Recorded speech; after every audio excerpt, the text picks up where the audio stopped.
নমস্কার, আমি পিন্টু বর্মন।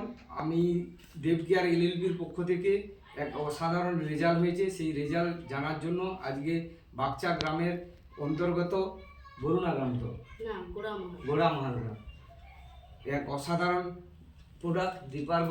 এই দীপার্ঘের একটা রেজাল্ট হয়েছে, সেই রেজাল্টটা জানার জন্য এসছি। ম্যাডাম, আপনার নামটা একটু বলবেন? আমার নাম লক্ষ্মী দাস।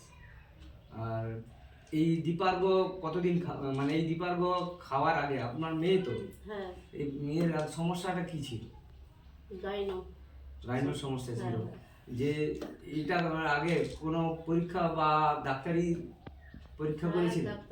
কত বছর পরীক্ষা করেছিল? প্রথমে হোমিওপ্যাথি ওষুধ খাইয়েছিল, তাতে কোনো ফল হয়নি। আবার তমলুকে এলোপ্যাথি ডাক্তার দেখানো হয়েছিল, তাতেও ফল হয়নি। তার এই ওষুধটা খাওয়ানো চলছে। এটা কতদিন খাইয়েছে? 1.5 মাস। 1.5 মাস খেয়ে উপকার হয়েছে? হ্যাঁ। নমস্কার, দেখি